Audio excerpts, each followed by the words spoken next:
मैं आपका अपने YouTube चैनल पे स्वागत करता हूं।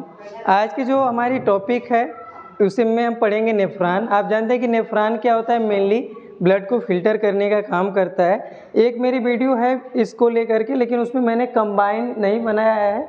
आज मैं आप लोगों को कंबाइन तरीके से बताऊंगा कि ये जो किडनी से किस तरीके से ब्लड की एंट्री होती है और किस तरीके से नेफ्रॉन से होते हुए कैसे इसमें फिल्टरिंग यूनिट क्या है, कैसे फॉर्म्ड होता है। इसलिए मैंने आपका दोनों फिगर लिया हुआ है।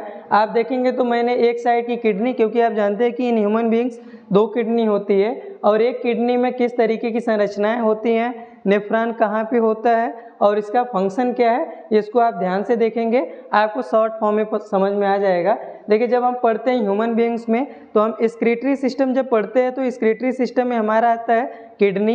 इसके अलावा और भी चीज़ें हैं जो हमारे शरीर से वेस्ट प्रोडक्ट्स को बाहर निकालने का काम करती हैं, जैसे आपका लंग्स है और कुछ आपके ग्लैंड्स भी हैं। इसमें हम जब किडनी को पढ़ते हैं एक्सक्रीटरी सिस्टम में, मेनली किडनी को, तब हम देखते हैं कि हमारे पूरे बॉडी में जो लंग्स में ब्लड पंप हुआ था, हार्ट ने जो ब्लड को पंप किया था वो हमारे पूरे बॉडी में रन करके फाइनली आता है किडनी में फिल्टर होने के लिए, यानी जो भी आपके कुछ वेस्ट मटेरियल होते हैं उनको शरीर से बाहर निकालने के लिए।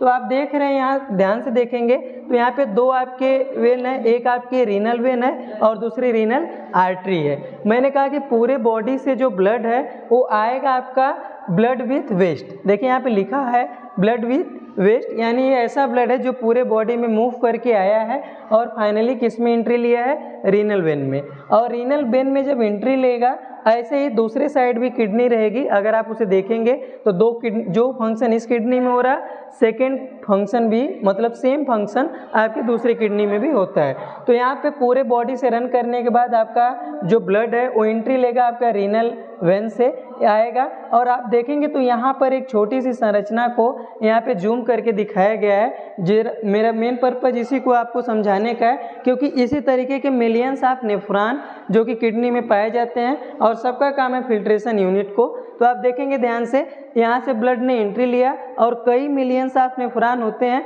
लेकिन एक नेफ्रॉन को लेकर के हम लोग डिस्कस करेंगे।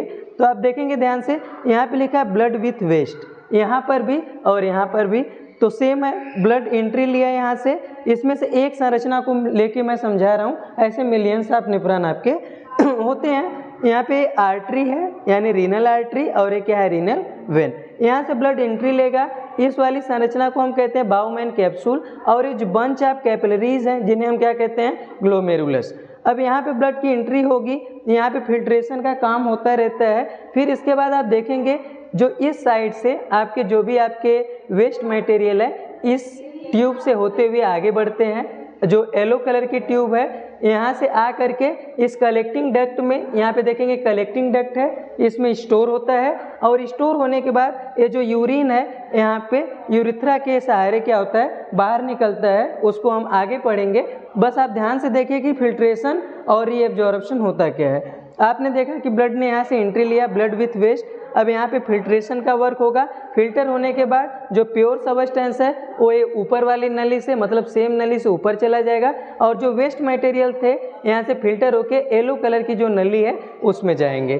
तो आप देखेंगे पुनः जो है कि ये जो ट्यूब है आपका, जिसे हम रीनल आपकी आर्टरी कहते हैं, ये फिर से आकर के जो येलो कलर की जो ट्यूब है या नलिका है उससे क्या होती है, मर्ज होती है। क्योंकि आप जानते हैं कि फिल्ट्रेशन में हो सकता है कि कुछ आयंस वगैरह इस नली में रह गए हों, या ये भी हो सकता है कि कुछ वेस्ट प्रोडक्ट जो होते हैं वो अभी इसी नलिका में रह गए हों। तो इनका आपस में क्या होता है, रीएब्जॉर्प्शन होता है। वर्ड्स को याद रखिएगा जिसे हम रीएब्जॉर्प्शन कहते हैं। इसमें जो आयन थे, जो आपके येलो कलर की ट्यूब है, इसमें जो आयन है इसमें से आपके रेड कलर में एंट्री लेंगे, और जो इसमें आपके वेस्ट प्रोडक्ट रहे होंगे रेड वाले पार्ट में वो आपके येलो कलर में जाएंगे। इस तरीके से होते हुए पूरी नलिकाएं एक दूसरे से मर्ज रहती हैं। जो रेड कलर की है वो ब्लड को लेके जा रही, जो येलो कलर की है वो वेस्ट प्रोडक्ट को लेके जा रही, लेकिन ये बाद में फिर से एक दूसरे से मर्ज होती हैं केवल रीएब्जॉर्प्शन के लिए, कि अगर उस नलिका में कुछ आपके वेस्ट मटेरियल रहा होगा जो ब्लड को लेके जा रही है तो आपके येलो कलर की नलिका में आ जाएगा, ठीक, जिसे DCT PCT हेनले का लूप अलग अलग प्लेस पे अलग अलग नाम से जानते हैं। जो पास में रहता है उसे DCT भी एक टर्म है, और जो दूर है उसे आपका PCT इस तरीके से, मतलब जो पास है उसे PCT और जो दूर है उसे DCT के नाम से जानते हैं। इस ट्यूब का अलग अलग जगह पे कॉन्वोल्यूशन के हिसाब से इसे अलग अलग नेम देते हैं। तो आपने देखा कि जो येलो कलर की ट्यूब थी वो आपके वेस्ट को लेके जा रही है, और जो रेड कलर की ट्यूब है वो ब्लड को लेके जा रही है आपके हार्ट के पास। और हार्ट में क्या होगा आप देखेंगे, यहाँ से ये पूरा यहाँ से जाने के बाद ये लिखा है आपका ब्लड विदाउट वेस्ट। अब ये आपका कहाँ चला जाएगा, हार्ट में चला जाएगा, और हार्ट से पुनः कहाँ जाएगा, आपका लंग्स में जाएगा, और लंग्स के बाद पुनः फिर आपका हार्ट में आएगा, और हार्ट में आने के बाद क्या होगा, पंप होगा, और फिर से आपके पूरे बॉडी में रन करेगा, और फिर से वही प्रोसेस लगातार होता रहता है। तो आपने देखा कि इस पूरे प्रोसेस में एक प्रोसेस नया था आपका रीएब्जॉर्प्शन का, और दूसरा था फिल्ट्रेशन का, जो फाइनली हो जाता है। यहाँ से ब्लड आपका हार्ट को चला गया, और आप ये जो दूसरी येलो कलर की नलिका थी यहाँ पे यूरिन आके इकट्ठा होता है। इसी तरीके से और भी ब्रांचेज हैं जिनसे अलग अलग नेफ्रॉन जुड़े रहते हैं, और जुड़ करके जो भी आपके वेस्ट प्रोडक्ट्स हैं उनको इकट्ठा करेंगे।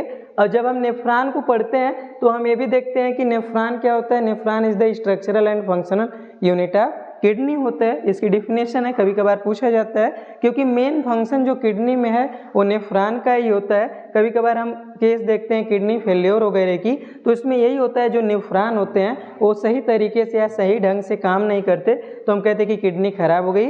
यानी उसमें क्या होता है, जो आयन है जिनका यहाँ पे सेग्रीगेशन हो रहा था वो आयन सही से सेग्रीगेट नहीं हो पाते, और लगातार हमारे शरीर से जो हमारे लिए यूजफुल सब्सटेंस हैं वो शरीर से बाहर निकलने लगते हैं, जिसको हम क्या कहते हैं, किडनी फेल्योर कहते हैं। चलिए, मैंने ये ऑलरेडी बताया था लेकिन इसके साथ नहीं बताया था, तो मैंने आज इसे जोड़ करके बताया। आई होप कि आपको ये पूरी तरीके से समझ में आया होगा।